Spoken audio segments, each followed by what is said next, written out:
Thank you very much for the introduction, James. It was a delight to be asked to contribute one of the Our Changing World lectures. I think it's a great innovation at the university over the last few years, and that is to get academics from different parts of the university to contribute to a lecture series. So we're getting to know people from our own institution whose work we wouldn't normally know, and getting them to explore the major issues that affect our contemporary society, and trying to use the lectures to understand the roles that academics can have in addressing those major issues that affect our society. I'm a professor of politics, and as you may imagine, my work was dominated during 2014 by Scotland's referendum. Here you can see our protagonists in that titanic constitutional battle. Alex Salmond, First Minister of Scotland, leader of the Scottish National Party until recently. Arguing for Scotland's independence, David Cameron, the UK's Prime Minister for the Conservative Party, arguing that Scotland should remain in the UK. I was very fortunate to lead a programme of research funded by the Economic and Social Research Council, which was designed to help inform perhaps the most significant constitutional decision people in Scotland have ever been asked to make, whether or not Scotland should be an independent country. During the lecture, I'm going to say a little bit about that work, including some of the research findings, but of course I'm pushing on after the referendum now. And actually, I'm not just going to talk about Scotland. For reasons that will become clear, I'm going to talk just as much, or perhaps even a little bit more, about England. But I'm going to start by saying a few wider thoughts about constitutions. We've been having a big constitutional debate, so let's talk a little bit about constitutions, what they do, why it's important to study them, and also why we in the UK have a particular approach to dealing with territorial constitutional questions like how we should govern ourselves in Scotland in relation to the other component parts of the UK. Now, I'll come back to those initial thoughts about constitutions right at the end in my attempt to suggest where Scotland and the rest of the UK might be headed now that the referendum is behind us. First of all, what are constitutions for? You can broadly say that constitutions are for three things. Firstly, they set out an organisational chart for how we're governed. They describe the political institutions and their relationships to one another. So, for example, the relationship of a government to a parliament, at the UK level, the House of Commons to the House of Lords, both chambers of Parliament, and in Scotland, the relationship of the Scottish Parliament to the UK Parliament. So constitutions do that kind of thing first. Second, they set out the relationship between citizens and state.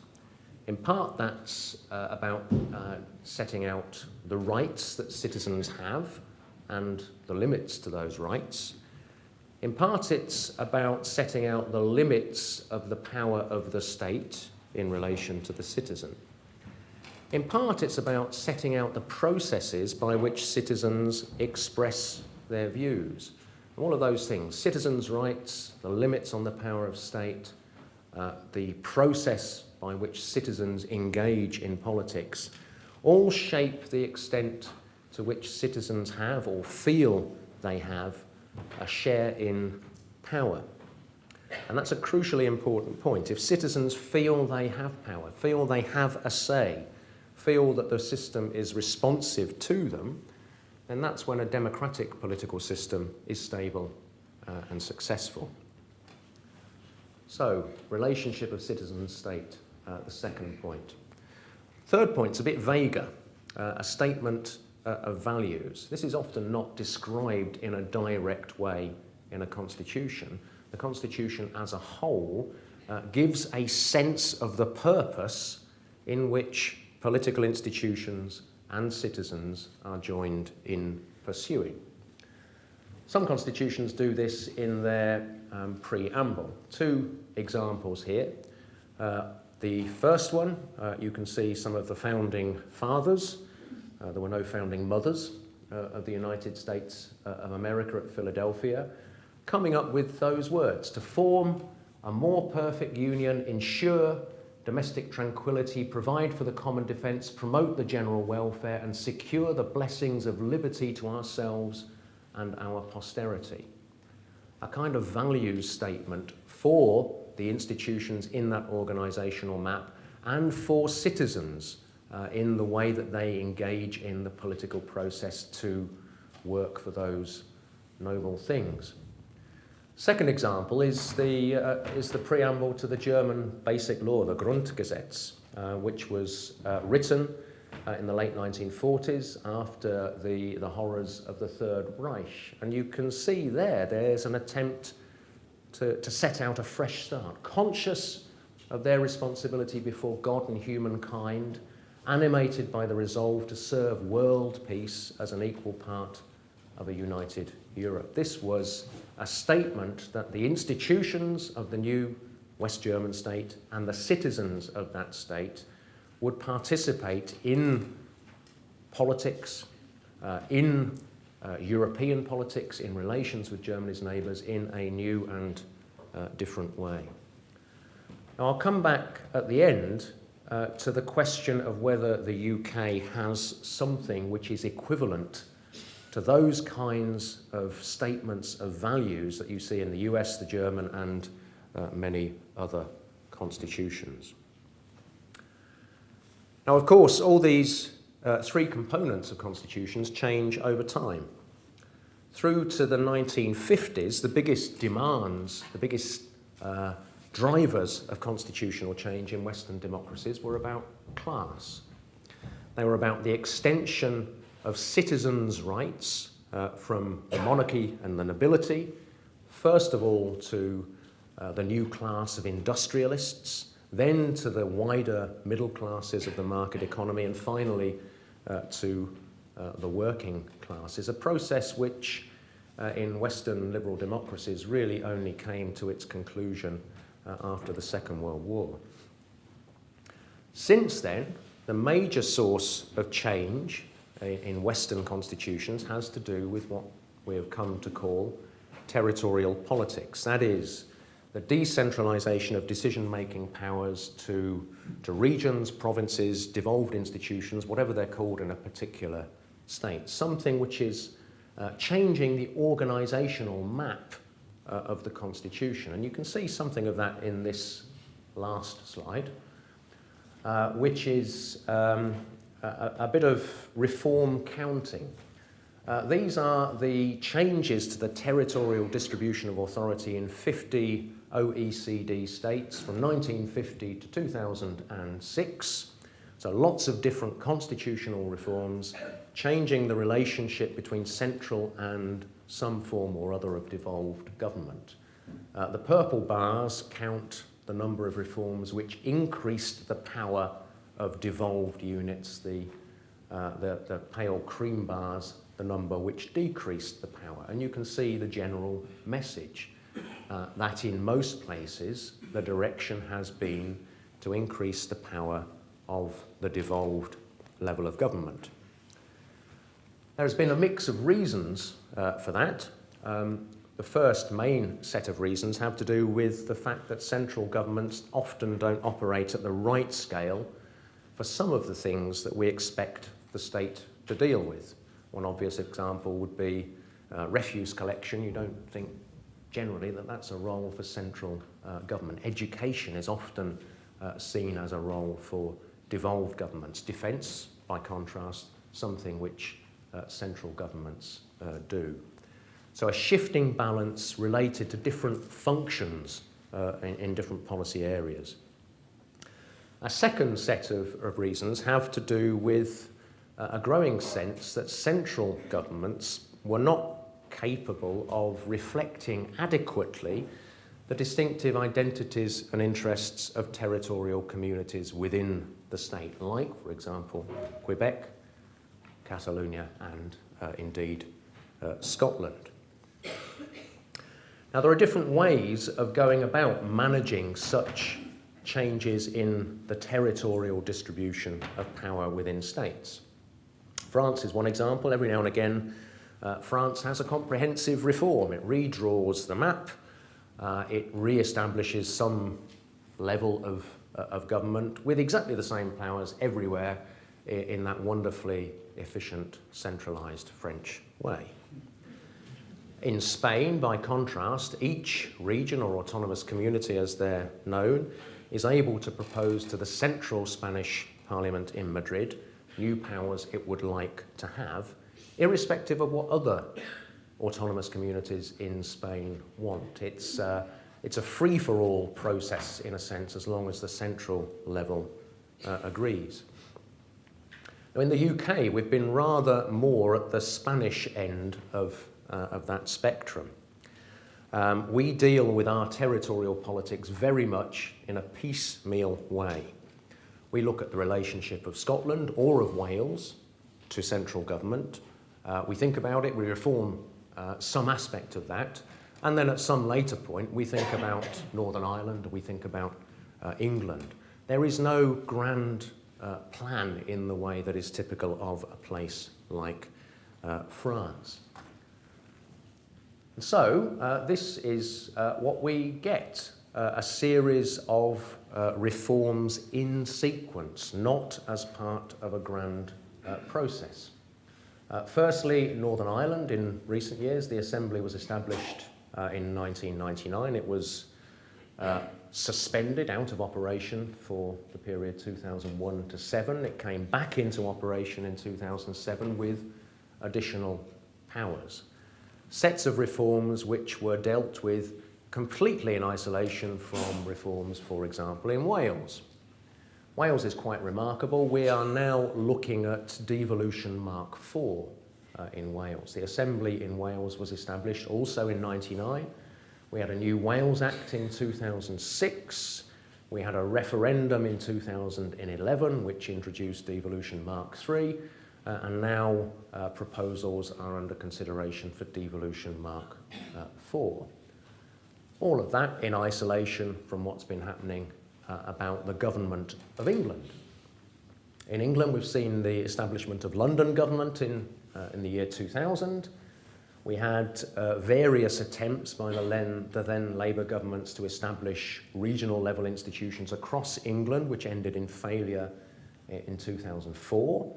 But the idea of regions in the form of city regions, especially in the north of England, is now back on the agenda.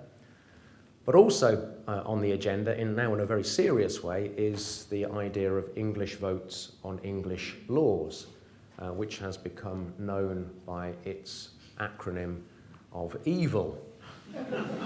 And I'm going to be talking quite a lot tonight about evil. But all of that's been happening in isolation, although a little bit more connected recently, from what's been going on in Scotland. The Parliament established in 1999, quite a long period where nothing changed, but then a new Scotland Act in 2012. That's not yet fully implemented, but we're talking now in the Smith Commission process, about which I'll say more in a moment, about significant additional powers beyond what's set out in the Scotland Act in 2012. Now that's just a rapid run through, but I think it says something about how improvised the process of territorial reform in the UK is, how open-ended it is. There's a sense here of reform without end, but also a sense that there is no clear direction, no particular conception of how all of these separate reforms add up to something as a whole. Which takes us, in a roundabout way, to the Scottish referendum. Here we can see the date announced by Alex Salmon and Nicola Sturgeon. The question followed: should Scotland be an independent country? Now, I think what we experienced over the last year or so is in many respects a model example of how to do constitutional change. First of all, we had an agreed process. Here are David Cameron and Alex Salmond signing what became known as the Edinburgh Agreement in October 2012, in which the UK level, through David Cameron, agreed that Alex Salmond could have his referendum, setting very few terms, in fact, beyond that there should be a simple yes-no question, and with both agreeing to abide by the result, whatever that result was. Now, those looking at these issues from Catalonia think this is quite a remarkable process, and I think it really was quite remarkable that both governments, including the one that stood the risk of losing part of its territory, could agree the terms of a referendum on secession. The other extraordinary thing about this process was the way that Scotland's citizens engaged in it. They really staked out their right to have a say. I'm sure many of you in various ways were involved in discussions about the choices that we had in the referendum. I think, although it's impossible to know precisely, this is the biggest civic conversation that Scotland has ever had. If you could add up all of the meetings, whether or not organised by campaigns or political parties, lots were self-organised in church halls and community halls. If you could add up the participation in all of those meetings, you would get to quite a remarkable number. And one remarkable aspect of all of that was the extension of the franchise to 16 to 17-year-olds. And I think many of the more interesting and insightful debates about Scotland's choice actually happened in schools. I think Scotland's 16 to 17-year-olds really took the responsibility, the unique responsibility that was given to them, extraordinarily seriously, and exercised their democratic rights as citizens of Scotland with great diligence. I think that's extraordinarily to be applauded. We saw the biggest ever electoral registration in Scotland. 97% of the eligible electorate bothered to get itself on the register, which is unprecedented. Few of those who had poll tax debts from the past regretted that afterwards, but nonetheless, this was a remarkable civic mobilisation. And the turnout itself at around 85% was also remarkable. That was a nationwide record in Scotland, beating the previous record in 1951. And in many places in Scotland, turnout was over 90%, as near as, damn it, unanimous, which was extraordinarily significant. Going back to our work as academics, all of this gave us an extraordinary opportunity as well to engage our expertise in this debate. And I think what we found was a really quite significant demand for that expertise, for information and analysis, which had nothing to do with the partisan positions of the two sides. There was a thirst for information, analysis, commentary, which didn't have the colouring of the two sides in the debate. Just a little advertisement, if I may. Some of you may have used this website, futureukandScotland.ac.uk. This is where we presented the findings of our ESRC-funded work. In the run-up to the referendum, this was achieving about 40,000 hits a month, which is pretty unprecedented for an ESRC website. We managed to get our academics to present their expertise in chunks of 500 words or so, instead of the usual 5,000 for the academic article or the 80,000 for a book. And I think they adapted to that challenge extraordinarily well and enjoyed it, given the readership they got for it. University of Edinburgh is renowned for its massive open online courses. That is short courses delivered entirely online, which are completely free to whoever wants to sign up for them. We did one on the referendum. We had about 10,000 learners on it. Anyone in this room? Yeah, we've got a few in this room. Thank you very much. Appreciate your interest. That was a fantastic experience for us in engaging with a mass audience in new kinds of ways. I think the most extraordinary experience for us, though, was this e-book called Scotland's Decision, 16 questions to think about for the referendum on 18th of September. We allowed our academics 2,000 words each for the 16 questions that we posed, and promoted this in collaboration with the David Hume Institute and the Hunter Foundation.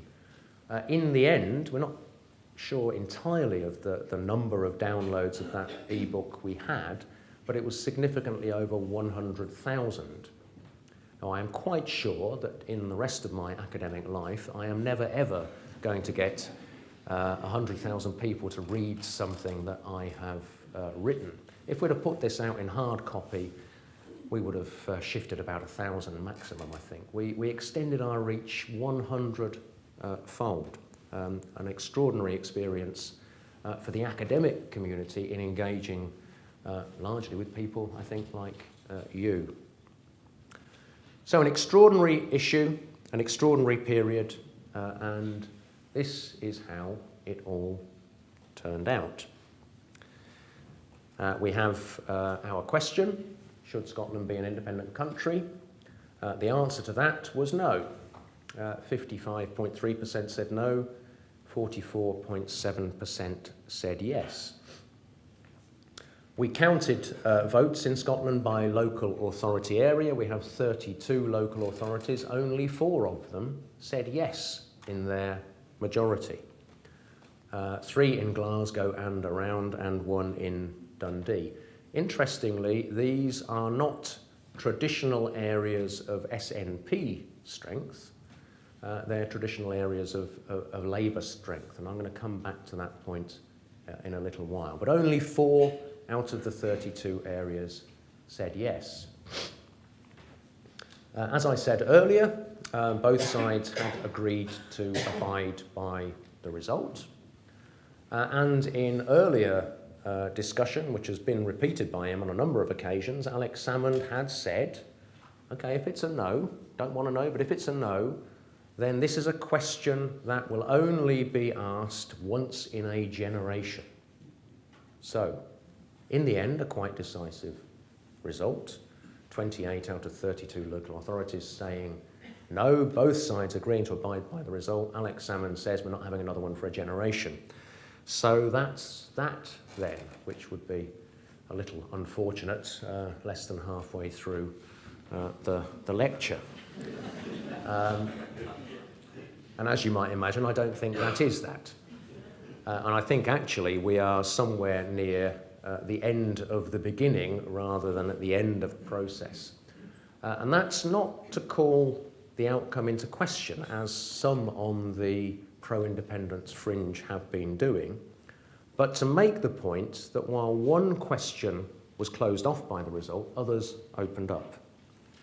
I've been using the term constitutional chain reaction, and here you see a physical chain reaction in this image. And as with physical chain reactions, I think our constitutional chain reaction is unstable and unpredictable in its outcome. Now, for the starting point of this chain reaction, we have to wind back a little bit to the 5th of September, when that opinion poll was published by YouGov, which showed a yes majority, yes at 51, no at 49. Others around that weekend showed that the race was neck and neck, and the result of that was frankly panic on the pro-union side. And you can see why in this graph, which is a poll of polls, a rolling average of the last 6 opinion polls, starting in October 2013, going right through to September 2014. And the gap had generally been quite wide, but at that point it became very narrow. And that led us to phase 2 in the chain reaction, concerning more powers for the Scottish Parliament. Now, in the preceding months, the Labour Party, the Conservatives and the Lib Dems had each produced separate proposals on more powers for the Scottish Parliament. There was some common ground in those proposals, some differences. And then towards the latter phases of the campaign, the three parties had given a fairly loose and vague commitment that they might think about doing something about this after the referendum, assuming that Scotland voted no. They'd all put their proposals in their manifestos for the May 2015 UK election, but no particular commitment to common action between them. That changed after that YouGov opinion poll on the 5th of September. On the 8th of September, we saw the former Prime Minister Gordon Brown, supported by David Cameron, Ed Miliband and Nick Clegg, firming up that commitment with a clear delivery timetable. Brown said that by the end of November, there would be a white paper with agreed proposals by the three parties. By the end of January, there would be a draft bill introduced in the House of Commons, and Brown said that by mid-March, just before Parliament shuts down for the UK general election campaign for next May, there would be a full plenary debate in the Parliament. That was on the 8th of September. On the 16th of September, all of this was underlined in what has become known as the vow. The Vow by Cameron, Miliband and Clegg, published on the front page of the Daily Record, which said, amongst other things, extensive new powers for the Parliament will be delivered by the process and to the timetable agreed and announced by our three parties. That is the timetable announced by Gordon Brown. There are two messages in this. The first is that voting no did not mean the status quo. It meant getting more. And to some extent, it helped to deliver victory. This is the very final poll of polls, and you can see that narrow gap beginning to open out, a process which continued through the on-the-day opinion poll and into the final result. The second thing the vow showed was that the status quo was no longer an option. There was a recognition shared by all parties, pro and anti-independence, that whatever their version of the question, the answer involved a reduced role for Westminster and Whitehall in Scotland. And so to phase 3. This came on the early morning of the 19th of September, about 7 o'clock, as I remember it, when David Cameron gave his statement in 10 Downing Street acknowledging victory, reiterating the vow and all the commitments that go with it, but surprising everybody by saying, OK, and now it's time for England. And this is what he said, amongst other things. I have long believed. Well, I have to say, it never shown any sign of it beforehand. I have long believed that a crucial part missing from this national discussion is England. We have heard the voice of Scotland, and now the millions of voices of England must also be heard. The question of English votes for English laws, the so-called West Lothian question, requires a decisive answer. So Cameron unexpectedly becomes an advocate for evil. Now, evil, English votes on English laws, essentially means adaptations of the procedures of the House of Commons so that Scottish and, in principle, Welsh and Northern Irish MPs have either a limited or perhaps even no say in laws that have to do with England only, in the same way that English MPs have no say in Scotland-only laws passed by the Scottish Parliament. So that's phase 3 of the chain reaction. So what's happened since? Let's turn first to Scotland. In Scotland, we immediately saw the Smith Commission set up to carry out the vow. Under Lord Smith of Kelvin, the man who had delivered the Commonwealth Games in Glasgow so successfully. Smith Commission called for submissions from the parties, the 3 pro-union parties, plus others. The Greens and the SNP have also submitted their thoughts, that by early October. There is a wider consultation underway, which ends at the end of this week. I heard from somebody working for the Commission this morning that they have 12,000 submissions already in, with more to follow, so pretty huge engagement with that process. There is then meant to be an agreement, no longer called a white paper, but heads of agreement by the end of November, when the Smith Commission then vanishes in a puff of smoke, leaving the follow-on action to the UK government and the House of Commons. Now, 3 comments about the Smith Commission. The first is about the timetable, which is extraordinarily tight.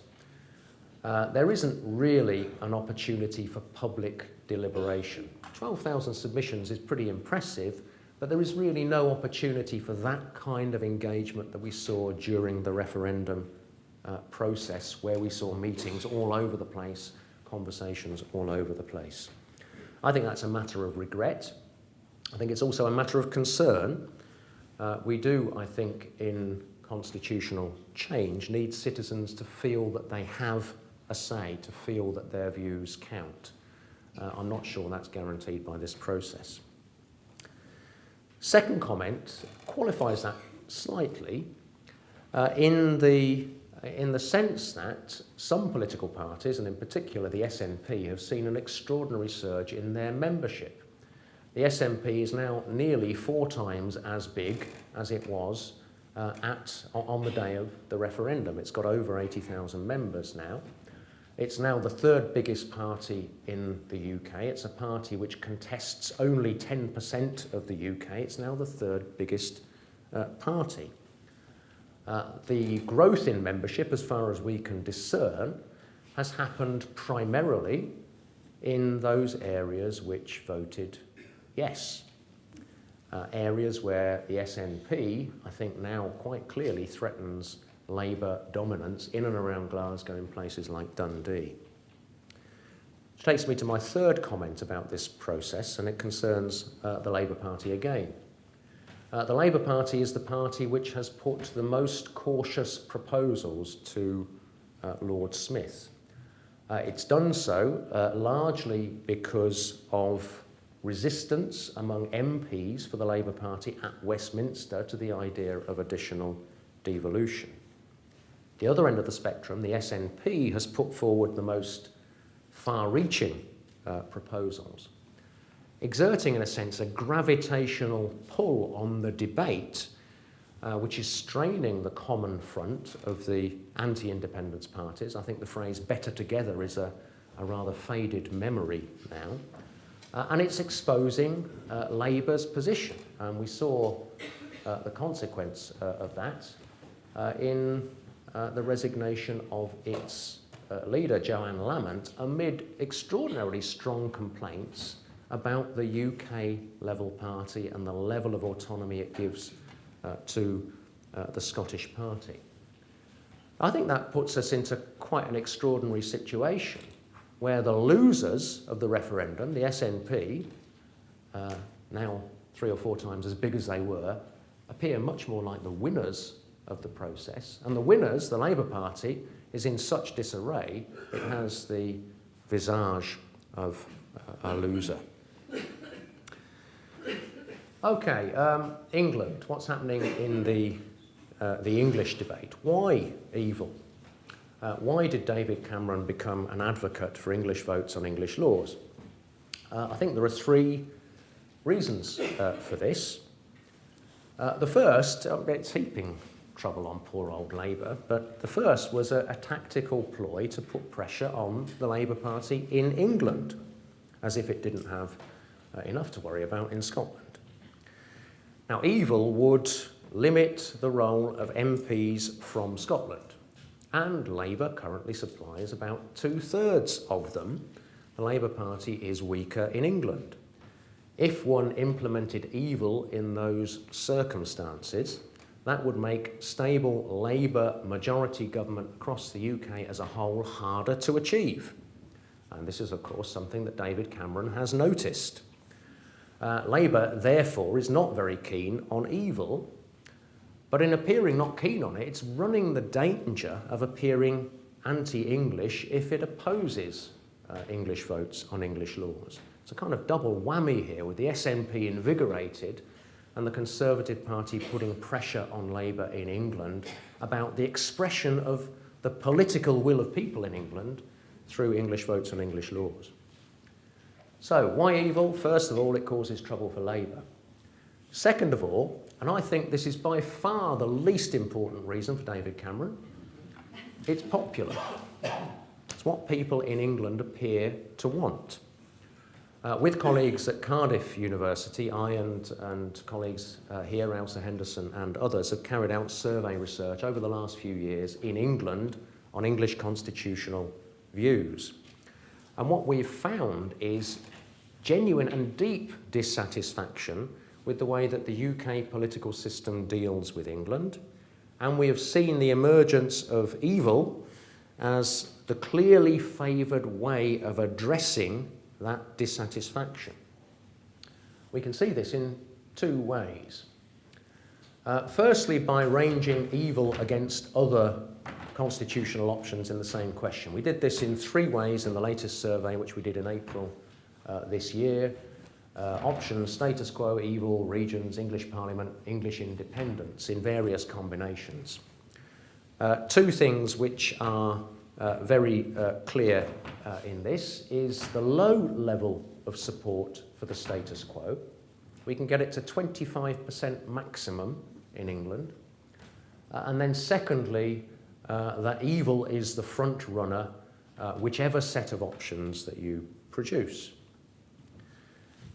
We approach this question in a different way by having separate questions. So it's not a relative assessment of evil against other options, it's an absolute assessment. So which option is more popular when you put them side by side? And this is the answer that we got. We asked a different set of options, things which are in various ways in political debate. So a Secretary of State for England. In a discrete question, did people in England think that was a good idea? Well, yes, 50% plus said so. We asked the same about, well, should each English region have a minister? Well, yes, 50% plus said so. And should England have a parliament? Well, yes, 50% plus said so as well. I think that suggests that there is a demand for something or other that can be described as expressing English views. But by far, the most popular option was evil. 69% of people in England thought that English votes on English laws, English MPs deciding on England-only matters was the right and good thing to do. But my sense is that the opportunity to put pressure on Labour and the actual popularity of English votes on English laws is less important to David Cameron than a third issue, and that is another tactical ploy to shore up the right flank of the Conservative Party against the UKIP challenge. Now, UKIP, the UK Independence Party, has a distinctive message, very strongly anti-EU, very strongly anti-immigration, very clearly focused on what one might call traditional moral values. Those things, despite the UK in the title of the party, have a particular resonance in England and put particular pressure on the Conservative Party in England. Now, we've looked closely at UKIP supporters. We managed to get a subsample of 415 UKIP supporters in our most recent survey. So good enough to say things which are statistically robust on a plus or minus 6% or so tolerance. we found that UKIP supporters in a ratio of 2 to 1 defined themselves as English rather than British. So UKIP appeals to people with an English identity in England and not to those with a British identity. 90%, almost unanimous, 90% of UKIP supporters are in favour of evil. That is English votes on English laws, of course, that version of evil. Close to half of them are former Conservative voters, so they are getting their support disproportionately from the Conservatives relative to other political parties. And we've seen 2 Conservative MPs defect to UKIP. Here's the first, Douglas Carswell, who won the succeeding by-election. Mark Reckless's follows on the 20th of November, and I wouldn't be at all surprised if more Conservative MPs were to follow them. Now that's all interesting background to this slide, which sets out the results of a question we've asked now on 4 occasions. Which of the following political parties best stands up for the interests of England? And what you can see is this rather low starting point in the middle of 2011 when we first did this is UKIP at 9% then. UKIP has just zoomed up since then. It is now in the lead on that question on about 23%. The next most popular option, despite a little dip here, is none of the above. And you can see a gradual decline here of Labour and also pretty much a downward curve for the Conservatives. I will not embarrass any Liberal Democrats present by any further comment on English views on them. In the most recent survey, we also asked which leader best stands up for the interests of England, and it will not surprise you at this point to find Nigel Farage at the top of the league table. Won't surprise you to find none of them in second place. That's 43% of people in England who are looking beyond the establishment in the search for somebody to articulate and pursue their interests. Third, don't know. So we get David Cameron limping in 4th place and Ed Miliband in 5th. And no wonder that Nigel is so happy in those circumstances. And I think all of this suggests that David Cameron's conversion to evil is centrally about meeting this UKIP threat, but also calming down his own party about the extent to which it risks being seen as failing to stand up for the interests of England and losing either defector MPs or losing seats at the next UK election. 2 examples of the mood in the Conservative Party. Boris gazing meaningfully into the distance and saying for no reason, this was before the referendum, for no reason we're promising the Scots more tax-raising powers. What has England ever got out of this devolution process? And in true finger-wagging mode, John Redwood, we English MPs are very happy to vote through more powers for Scotland, but our price is no more Scottish votes on English issues in the Parliament. These, I stress, are messages which appeal most directly to those people who are currently professing an intention to vote UKIP at the next election. This is a mood in the Conservative Party to try and staunch that flow. Now, where does all this leave UK politics? Remembering it's only a little bit more than a month after the referendum. So much seems to have changed since then. Well, we're now very, very firmly in pre-election mode. In May next year, we will have the UK general election. And I think that election is more uncertain in its outcome than any in living memory. And that's because neither of the 2 big parties are looking in great shape. Now, by rights, Labour should win that election easily. It is an opposition to a weak government divided between its two component parts in ever more visible ways. The government has presided, despite the apparently good economic news that we keep hearing, it's presided over a period in which ordinary people have been feeling the pinch for a longer period than in living memory. And the electoral system is stacked in Labour's favour. Because of urban depopulation, there are basically lots and lots of rotten boroughs, especially in the north of England, in which Labour doesn't have to win many votes in order to win the seat. The Conservatives are reckoned to need to get about 6% more of the popular vote in order to return as many seats as Labour would get. So the electoral system is stacked in Labour's favour. However, Labour is looking anything but like an election winner. It's under challenge from the SNP in Scotland. The SNP fresh from its defeat but looking extraordinarily invigorated. And it's under pressure from the Conservative Party in England over evil. It has leadership challenges, not just in Scotland, I'd say also at the UK level.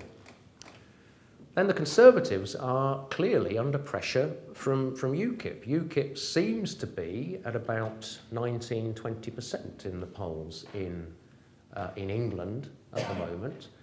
And if about 42%, as our survey suggested, of the people now intending to vote for UKIP are ex-Conservative voters, that in principle costs the Conservatives quite a few seats, which Labour, or perhaps even the Lib Dems in some places, would pick up. So the UKIP factor makes things very, very unpredictable. Which brings us to the question of our other referendum, that which is proposed on the UK's EU membership and which suggests perhaps phase 4 of our constitutional chain reaction. Now, UKIP is unambiguously for the UK's withdrawal from the EU. And this too is a threat for the Conservative Party because many Conservative MPs are unambiguously for the withdrawal of the UK from the EU. And our survey clearly shows that a strong majority of Conservative supporters in England are unambiguously for the UK's withdrawal from the EU. And what we've seen as UKIP has risen in prominence at the Conservative Party's expense is a toughening of David Cameron's line on Europe. You may remember his big speech of January 2013 when he announced the commitment to a referendum on EU membership most likely in 2017. Actually, if you read that speech, it was really, really positive about European integration and arguing for the UK's place in the EU. Cameron's intention was something like going to Brussels, getting a few cosmetic changes to the treaty, coming back, saying, great victory, and off we go. That's no longer the case. David Cameron appears now to be seeking to renegotiate terms of membership which are likely to be non-negotiable for the other EU member states. He will most likely fail if he wishes to negotiate those things. And that raises the prospect of a referendum in which the Conservative Party under Cameron would not easily be able to make the strong advocacy for continued membership of the EU that David Cameron was heralding when he first made that speech. And what's interesting here is that Europe is not an issue that just divides political parties, it also divides different parts of the UK. Going back to our survey again, this was a survey of public attitudes in England, but we also delivered parts of the survey in Scotland and Wales as well in order to assess England's distinctiveness on particular issues. So we asked in all three places, do you think EU membership is a good thing or a bad thing? And the results are here. Not actually that much difference between Wales and England, but a very significant one between Scotland and England. We also asked about the referendum question, in or out. Wales a little bit pro membership, the Conservatives a little bit anti-membership, England a little bit anti, and Scotland very clearly pro-membership. If you compare this blizzard of numbers, this slide is really quite interesting, which shows the splits of party supporters. I've taken the liberty of suggesting by the placement there that UKIP is England's nationalist party in the same column as the SNP and Plaid Cymru. You can see there that Conservative voters' views on EU membership don't vary that much. They vary a bit across the three nations of the UK. Labour voters' views vary hardly at all. The Lib Dems are the most enthusiastic about Europe everywhere. In Scotland and Wales, the nationalist parties are more or less in the territory of Labour, so broadly pro-European. The biggest difference is this one. 88% of UKIPers wanting to leave. There is a UKIP-driven dimension to that English difference on Europe. Let's go back to that set of numbers, the referendum question. We asked this in April this year. Perhaps opinion has moved on since. But if you take those numbers, you weight them by population, you make one or two assumptions about Northern Ireland, exclude the don't knows, you'd actually produce a UK figure which would be pretty close to 50-50, but with England and Scotland in different camps. With something like those figures, we would either be looking at a vote to continue in membership in which a slim English out was outweighed by a decisive Scottish in, cue English grievance, or we would be looking at a vote to leave the EU in which English weight of numbers outweighed a decisive Scottish vote to stay, cue Scottish grievance. Neither outcome would be likely to settle the question of how best to accommodate the UK's different nations in a shared union. Now, I started out by recalling Alex Salmond when he said that there could be no second independence referendum for a generation. I think in evaluating that comment, we have to recognise that political time is not the same as everyday time. Harold Wilson famously said, "A week is a long time in politics." Well, if a week is a long time in politics, then we can easily pack in a generation in a couple of years. I don't think that our constitutional chain reaction is necessarily over yet. We could be looking at a fourth phase in which the European question divides England from Scotland and raises questions in either place about whether that place wishes to remain part of the same country as the other. Now, that sense of uncertainty about whether Scotland and England can have a common future is a good point at which to return to the question I posed at the outset of what constitutions are for. So how fares the UK constitution against these criteria I set out at the start? Well, first of all, the organisational chart, to use a technical term of political science, a bit of a mess. We have an inability to think coherently about the UK as a whole, attending instead to discontents in each part sequentially, haphazardly, and with reform in one part spilling over in unexpected ways to prompt reform in another. Equilibrium appears a distant fantasy. Second, citizens everywhere appear dissatisfied with the status quo, and in that they are united in their distance from and distaste for the institutions of the UK political system as currently configured in London, but they're also increasingly inclined to do something about it. I think we saw that in the civic engagement in Scotland around the referendum question, I think we're seeing it in the current English flirtation with the anti-establishment mood conveyed by UKIP. And third, it's clearer than ever that we lack a set of values that give common purpose to people in all parts of the UK.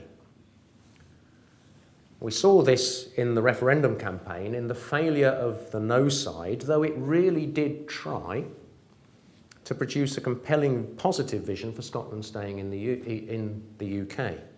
The no side was good at saying what was at risk for Scotland if it left. It placed its emphasis on saying that independence would be worse than the status quo. It was pretty dismal at saying how Scotland could have a future better than the status quo if Scotland stayed.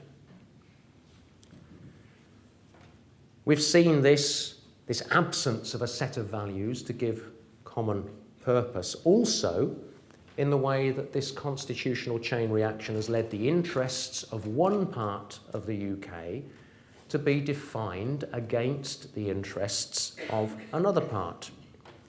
So now we have a trope that giving more powers to Scotland is unfair to England. Listen to Boris Johnson and John Redwood. So now we need to exclude Scottish MPs from English matters. The interests of nations are being defined against one another. And we may see this absence of a set of shared values in a debate coming up about the purposes, benefits and disadvantages of EU membership, which may well nurture those territorial dividing lines between England and Scotland. So what does all this add up to? Well, it certainly doesn't add up to a recipe for purposeful and harmonious common action.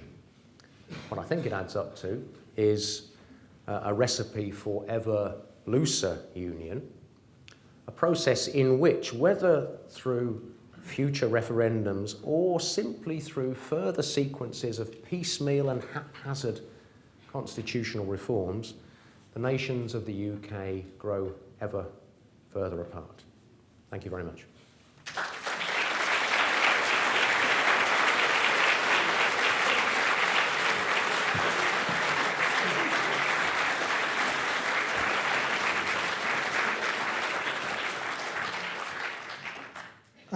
Before the question was decided as a simple yes-no, we had the third possibility of so-called Devo Max. In practice, is that what you think we're going to get? Would it have made any difference if we'd actually had that as a third option? I think it is pretty much beyond doubt that if a third option had been defined, which of course nobody did, if it had been defined and was then an option on the referendum ballot paper with some kind of preferential voting or two-phase voting knocking out one of the options in the first phase, I have no doubt that more devolution would have come out of that process with a very clear majority. I think the issue there is what on earth is Devo Max? We have had one version of Devo Max presented to the Smith Commission, and that's the SNP's proposals, which are for the devolution of absolutely everything except for aspects of the Constitution, which I think refers in particular to the monarchy, defence, foreign affairs, internal security, and matters to do with currency and monetary policy. So the SNP have given us some kind of definition. That is not anywhere near the proposals of the three pro-union parties, which I think are the centre of gravity of the Smith Commission and will be the basis around which a deal is struck, with the SNP pulling them probably to the furthest extent of those proposals. Now, whether you can call that fullest extent, which is bizarrely enough where the Conservative Party is at the moment in the Smith Commission, whether you can call that Devo Max, I'm less sure.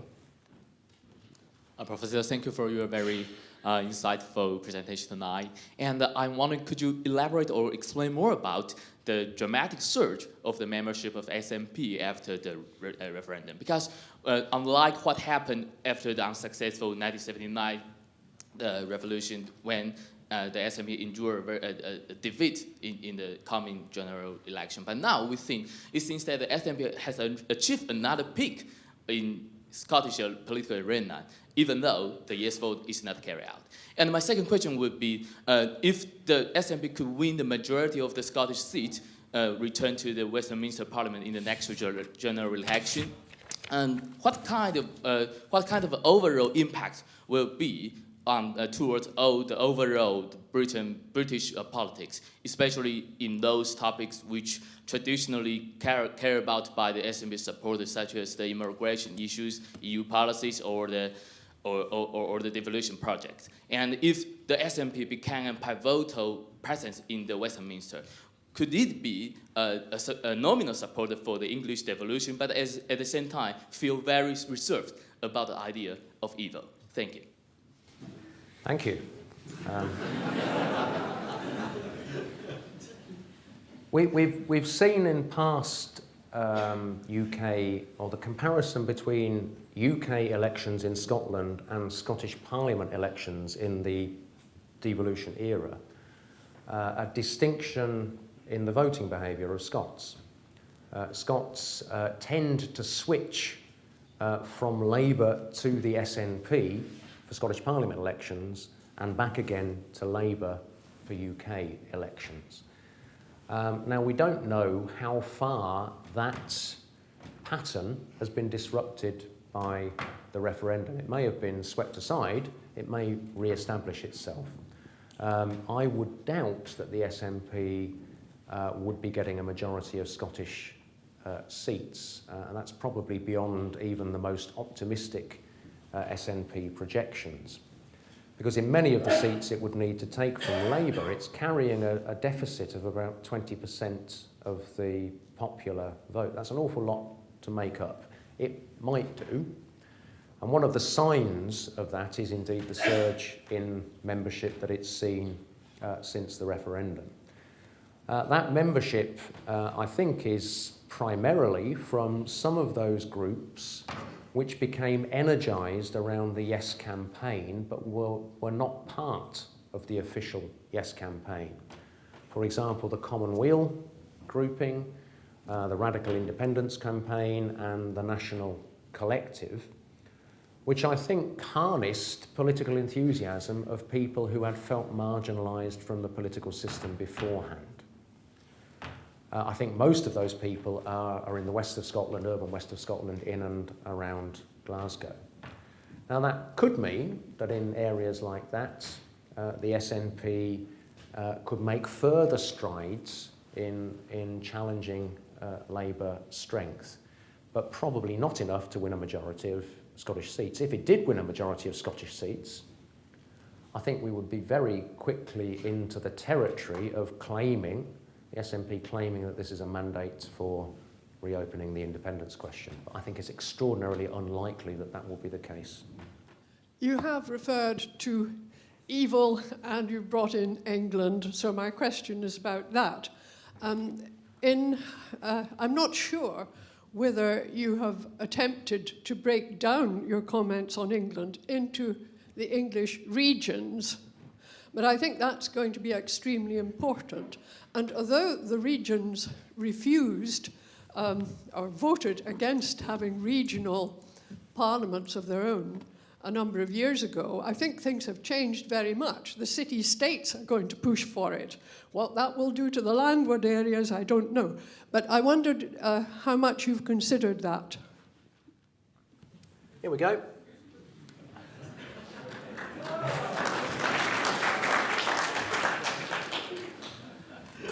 Questions here are about attitudes of people in England to perceived advantages that Scotland has in the Union, attitudes to the EU, attitudes to immigration, and attitudes to evil.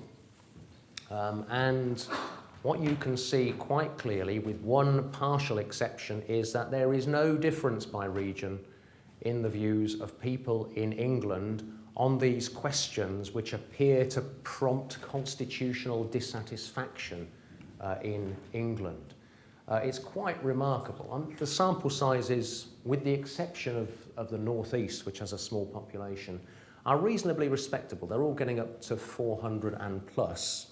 So there's a plus or minus 6% or so again around that. But it's quite remarkable to see that uniformity of attitudes in each of the English regions, with the partial exception of London. London is the only place which stands out from that trend. It's a little less grumpy about Scotland. It's significantly less hostile to European integration and less hostile to immigration, and a bit less bothered about English votes on English laws. Nonetheless, you can see here, this is pretty much in majority territory. These are in majority territory. London isn't that much different. There is a general sense of discontent across England. And that's one of the reasons, one of the other things we found was that the demand for regional level government in England is vanishingly low. It's less than 10%. Now, the city regions debate that we're seeing in England is, I think, an eminently sensible set of proposals for reform, but it's about an economic rationale. It's about economic rebalancing. It's not about giving expression to democratic will. Insofar as the English are saying something about the expression of democratic will, they're doing it on an England-wide, undifferentiated basis. Thanks. Now let me test the rest of your slide pack. If you look at various countries across Europe over the last 5 years, it's notable about the extent to which populist parties have had a resurgence in their positions, and arguably England has UKIP. I would argue also perhaps that Scotland has the SNP. It's argued sometimes that some of the common features between them are that UKIP thinks most of our problems come from Brussels. The SNP thinks that most of our problems come from London. And in neither case do they really have a significant period of experience in government of actually taking major decisions on which people can see their record when they've had the full powers that they actually seek. What do you think of this argument? I'm with you part of the way, and that is that there is mobilisation against the significant other. For the SNP, the significant other is London or the UK or England or some combination of those things. It is the bigger thing of which Scotland is a part, and in England, the bigger thing of which England is a part is projected outward onto the EU. And I think UKIP is capturing dissatisfaction with that other. I would in other respects be very careful about ranging UKIP alongside the SNP. The SNP is a party which, except on the independence question, is very difficult to distinguish from the Labour Party in its policies and I think more broadly in its values. UKIP is not that. UKIP is a party, and we've seen it, and it's a kind of Teflon-coated party, really, because all sorts of people associated with UKIP say all sorts of things which are misogynistic, they're homophobic, they're racist, but it doesn't appear to dent the party's popularity. I don't, frankly, hear misogynist, homophobic and racist things from people in the SNP. In your illuminating analysis of the situation in the UK and now the English regions, I just wonder if there is any rationale for, or let alone possibility of, some detailed analysis within Britain of constitutions in other parts of Europe which seem to work and why they might work. and whether they have a certain clarity that we don't seem to be able to have when our politicians seem to be scrabbling to put things on the back of an envelope. Thank you, John. I think the answer to that's no.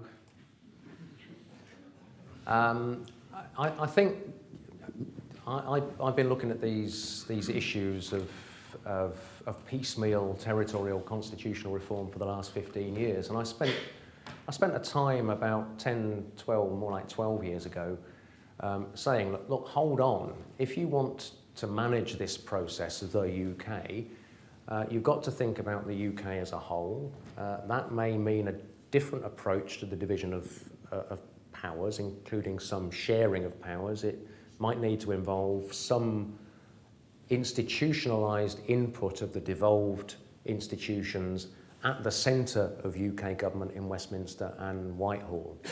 But there was no recognition of that in Westminster and Whitehall, and I think the time for that is long, long past.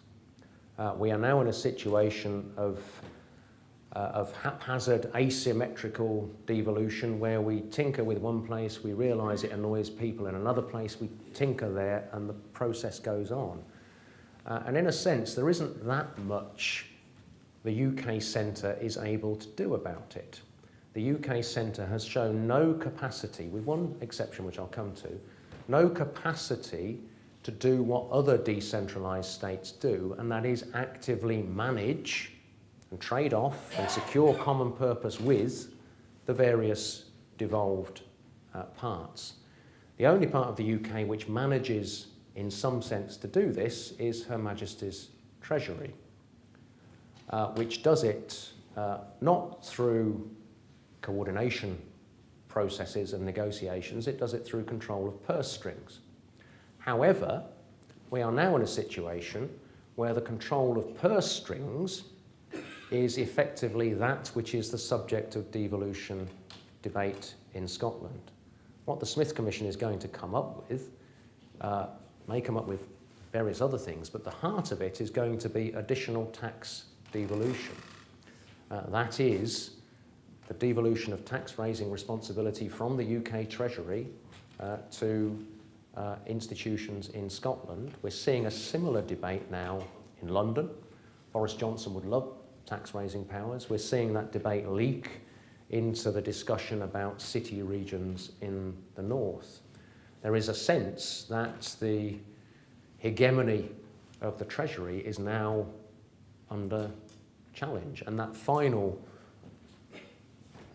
aspect of the power of the centre in holding things together may be under erosion. Thank you very much for your single-minded view of the situation. I was a little bit late, and I'm just wondering where Northern Ireland comes into this.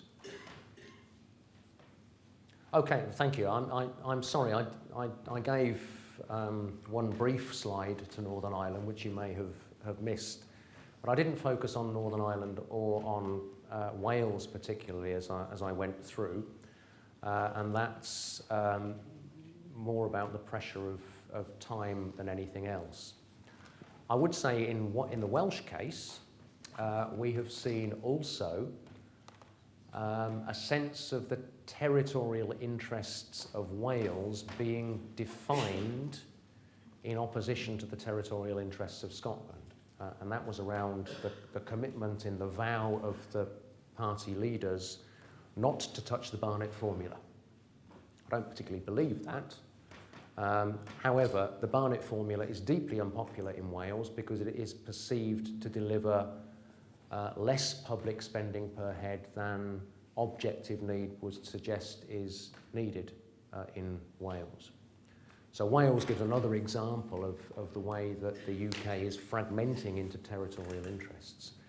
I didn't say anything about Northern Ireland, partly because the situation in Northern Ireland is so immobilised by the underlying differences between the representatives of the two communities, which I think are fearful of any sense of movement from the current equilibrium position in case moving from that equilibrium stirs up some of the kinds of problems that we have seen in the past, which are never very far from the surface in Northern Ireland. I think both sides in Northern Ireland, both representatives of both communities, were looking with great trepidation at the prospect of a yes vote in Scotland. Trepidation on the unionist side, because this would be a great blow to union, but also, I think, probably some level of concern on the nationalist side about whether this might actually mean a process of unification with the rest of Ireland, with all the difficulties that might go with it. And in a sense, I guess, ultimately, although some of the nationalists wouldn't necessarily say this, a Scottish no vote was probably something which both sides in Northern Ireland could manage to live with. Thinking about UKIP and thinking about the result of the European election in May, what is the attraction of UKIP to the Scottish voter? I think UKIP does two things.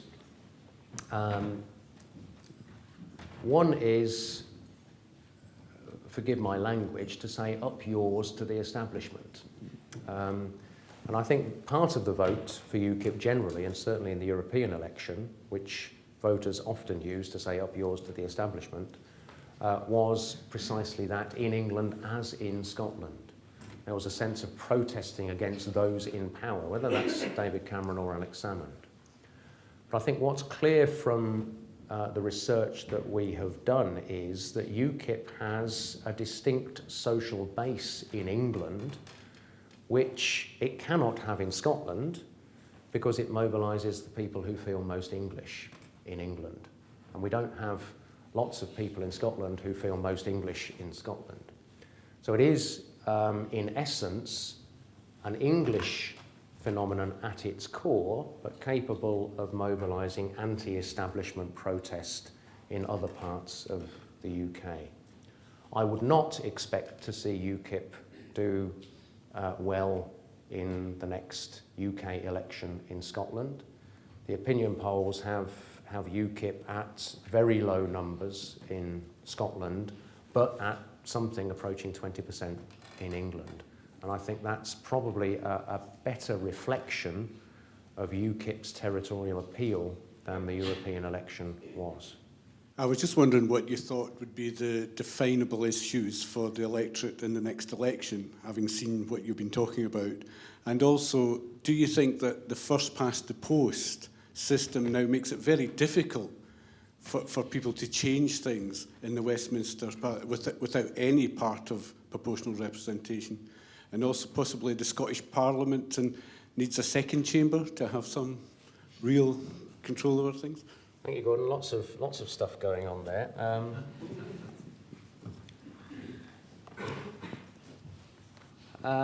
Scottish Parliament. I do think the Scottish Parliament is much too much beset by its own founding mythology. It emerged from that very innovative convention process, which produced not just sense of civic mobilisation around devolution, but also an institutional blueprint for the Scottish Parliament, which was decidedly not Westminster.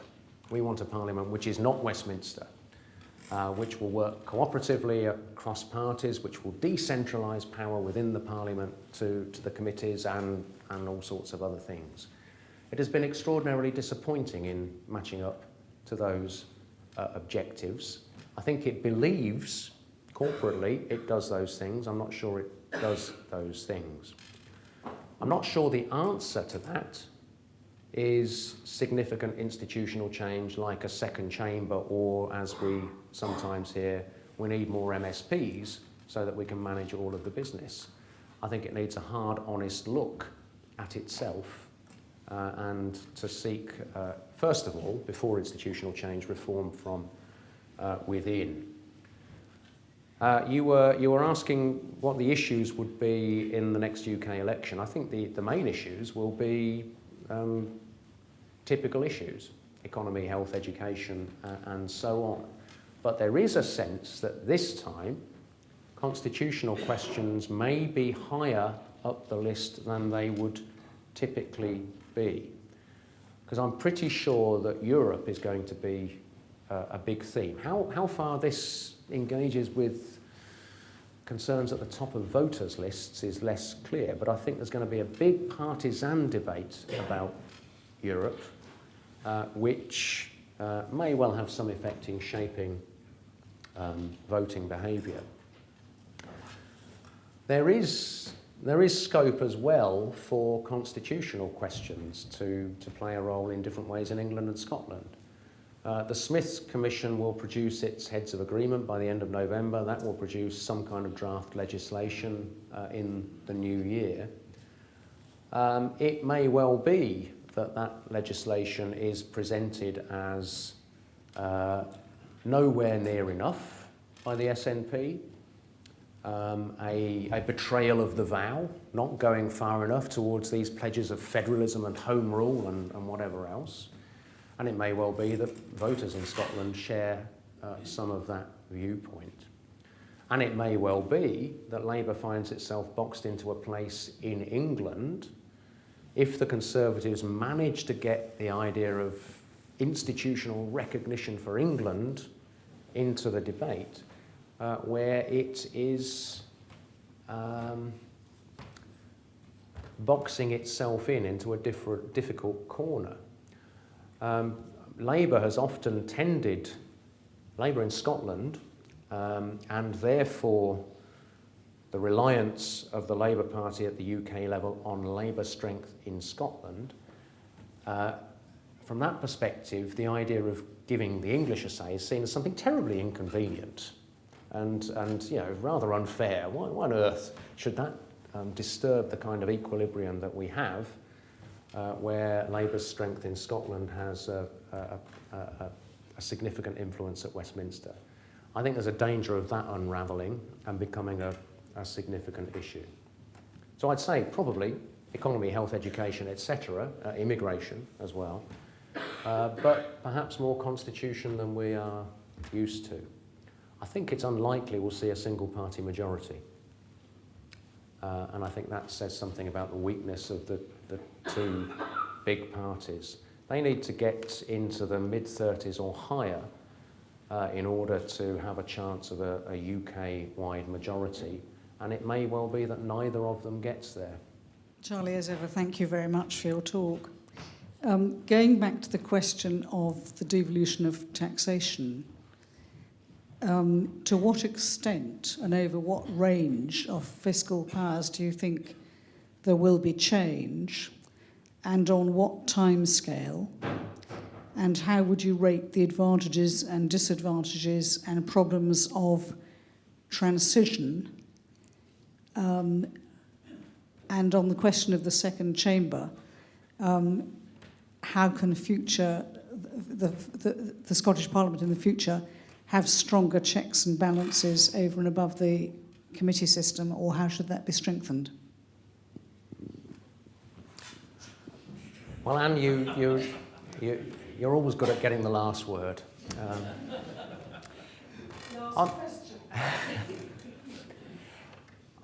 On that point, I am unconvinced by the need for institutional reform for the Scottish Parliament.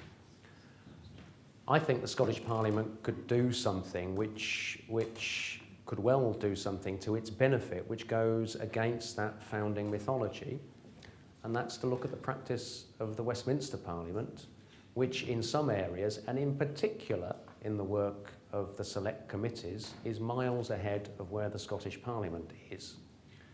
And that's through simple processes like having elections for chairs of committees, which open up, which remove the chairmanship from the party whips. Simple stuff like that could make an awful lot of difference. I don't think we need massive institutional reform. We need to get beyond the myths. Now, the tax questions. we know where the centre of gravity of the discussion is. It's around income tax. It may well be that the ideas on tax assignment proposed by the Liberal Democrats around corporation tax and the Conservatives around VAT gain some traction. That is, not giving the tax decision power to the Scottish Parliament, but allocating the Scottish share generated in Scotland of the revenues from particular tax bases to the Parliament. That may happen, but I suspect the core will be around income tax and a few other minor taxes. Whether that's the right place to be is a very different question. I was at a meeting earlier today with representatives of various voluntary sector organisations and told a story about what academics call path dependency. In other words, some action in the past sets forward a set of consequences which limit choices at a later stage. I was a member of the advisory group on finance working alongside the Kalman Commission in 2008-2009, which was the last time we had a commission looking at Scottish devolution.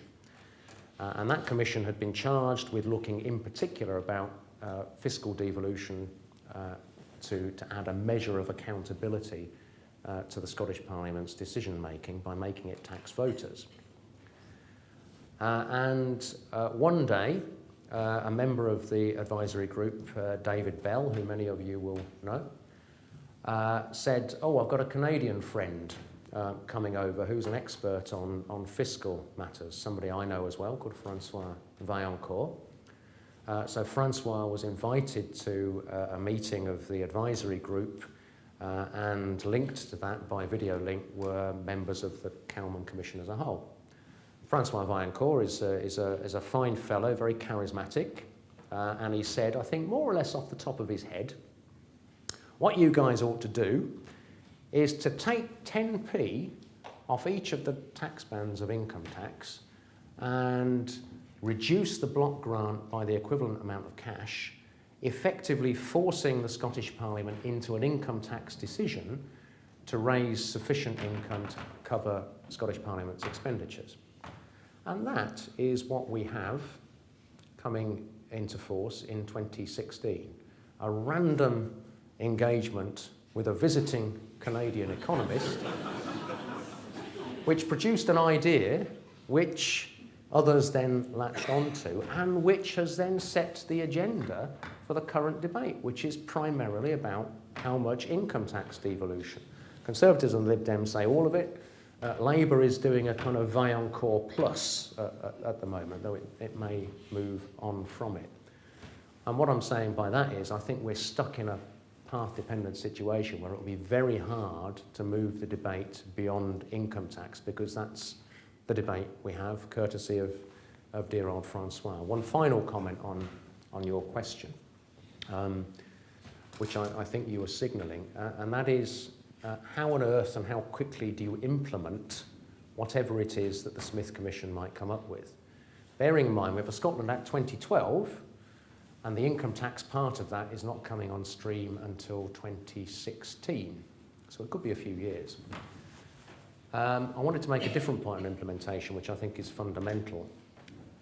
If we are talking about tax devolution, which is the heartland of the current debate, that means you need to adjust the level of the block grant. And I think the way in which that is done is absolutely vital for the future of Scottish devolution. Vital in two ways. It has to get risks in the right place. So if we get income tax powers or powers in other areas, there has to be a sense of risk attached to that. So if the Scottish Parliament makes the wrong decision, it has to pay the consequences. There also have to be incentives around that, so that if it makes the right decision and through that decision produces income tax per head which is higher than elsewhere in the UK, it needs to keep the money. Now, I'm not entirely sure we've quite got both of those things. I'm not entirely sure in the Scottish debate we are yet in a place where risk-taking is part of the discussion. And I'm pretty sure that in the UK level side of the debate, especially in the Treasury, the incentive side is not yet properly part of the discussion. And if we don't get those two things right, I think we'll end up with powers which at best will be dysfunctional. And I think one of the things the Smith Commission cannot do, simply because there isn't time to do it, is to work through those detailed implementation issues, which is another reason why, and this is no fault of Lord Smith, why the process is not as good a process as it could be.